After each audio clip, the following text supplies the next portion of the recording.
ನಮಸ್ಕಾರ ಎಲ್ಲ ರೈತ ಬಂಧುಗಳಿಗೂ ಫಾರ್ಮರ್ಸ್ ಕಿಂಗ್ ಯೂಟ್ಯೂಬ್ ಚಾನಲ್ಗೆ ಸ್ವಾಗತ. ನಾನು ನಿಮ್ಮ ಪವನ್. ಇವತ್ತು ಚಿಕ್ಕಬಳ್ಳಾಪುರ ಟೊಮೊಟೊ ಮಾರ್ಕೆಟ್ ನಲ್ಲಿ ಟೊಮೊಟೊ ರೇಟ್ ಏನೋ ಇದೆ ಅಂತ ನೋಡೋಣ ಬನ್ನಿ. ಈ ವಿಡಿಯೋ ಎಲ್ಲ ಲ್ಯಾಂಗ್ವೇಜ್ ಎಲ್ಲ ಬರುತ್ತೆ, ದಯವಿಟ್ಟು ಫುಲ್ ಆಗಿ ವಾಚ್ ಮಾಡಿ. ನಿಮ್ಗೆ ಹೆಚ್ಚಿನ ಮಾಹಿತಿ ಬೇಕಾದ್ರೆ ಮಂಡಿ ನಂಬರ್ ಕೊಟ್ಟಿದ್ದೀನಿ, ಕರೆ ಮಾಡಿ. ಇಲ್ಲಾಂದ್ರೆ ಇಲ್ಲಿ ವಾಟ್ಸ್ಆಪ್ ಗ್ರೂಪ್ ಲಿಂಕ್ ಕೊಟ್ಟಿದ್ದೀನಿ, ಈ ನಂಬರ್ಗೆ ಮೆಸೇಜ್ ಮಾಡಿದ್ರೆ ವಾಟ್ಸ್ಆಪ್ ಗ್ರೂಪ್ ಲಿಂಕ್ ಬರುತ್ತೆ, ಪ್ರತಿಯೊಬ್ಬರು ಗ್ರೂಪ್ ಅಲ್ಲಿ ಜಾಯ್ನ್ ಆಗಿರಿ. ಈಗ ಬನ್ನಿ.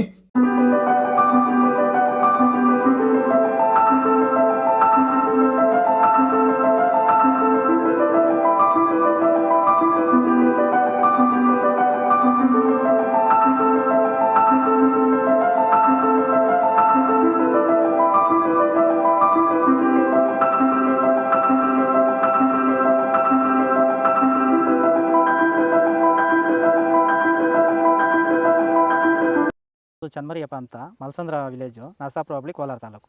ಇದು 53 ದಿವಸ ಗಿಡ ಸರ್ ಇದು. ಓಕೆ. ಈ ತೋಟಕ್ಕೆ ನೀವು ವಿಲ್ಟ್ಗಾಗಲಿ ಗ್ರೋತ್ಗಾಗಲಿ ಮತ್ತು ವೈರಸ್ಗೆ ಅಂಗಮಾರಿಗೆ ಯಾವ ರೀತಿ ತೋಟ ನಿರ್ವಹಣೆ ಯಾವ ರೀತಿ ಮಾಡ್ಕೊಂಡಿದ್ದೀರಾ ಸರ್? ಸರ್ ನಮ್ಮ ಏರಿಯಾ ಅಂತೂ ಟಮಾಟನೇ ಆಗಲ್ಲ, ಟಮಾಟ ಬೆಳೆಯೋಕೆ ಆಗ್ತಾ ಇರಲಿಲ್ಲ. ಅದರಿಂದ ವೈರಿಗೆ ನಮ್ಮ ಮನೆ ಬೆಳೆನಲ್ಲೇ ಗೊತ್ತಾಯ್ತಿದ್ದು. ಯಾರು ಉಣಿದ ಮೇಲೆ 5 ದಿವಸ ಡ್ರಂಚಿಂಗು ಮಾಡಿದೆ. ಆಮೇಲೆ ವಾರಕ್ಕೆ 10 ದಿವಸಕ್ಕೆ ಒಂದ್ಸರಿ ವೈರಿಗಾನ್ ಮಾಡ್ತಾಯಿದ್ದೀನಿ. ಪ್ಲಾಂಟ್ ವಿಲ್ಲು ಒಂದು ವಾರಕ್ಕೆ ಒಂದ್ಸರಿ ಬಿಡ್ತಾಯಿದ್ದೀನಿ. ತುಂಬ ಚೆನ್ನಾಗಿದೆ ಬೆಳೆ. ಡ್ರಿಪ್ ಗೊಬ್ಬರ ಅನ್ನೋದು ಯಾವುದು ಬಿಟ್ಟಿಲ್ಲ ನಾನು, ಡ್ರಿಪ್ ಗೊಬ್ಬರನೇ ಬಿಟ್ಟಿಲ್ಲ. ಬೆಳೆ ತುಂಬ ಚೆನ್ನಾಗಿದೆ, ರೋಗಕ್ಕೂ ತಡೆದಿದೆ. ಈ ಮಳೆಗಾಲದಲ್ಲಿ ತುಂಬ ಚೆನ್ನಾಗಿ ಬಂದಿದೆ ಬೆಳೆ. ಎಲ್ಲ ಯೂಸ್ ಮಾಡೋದು ವೈರಿ.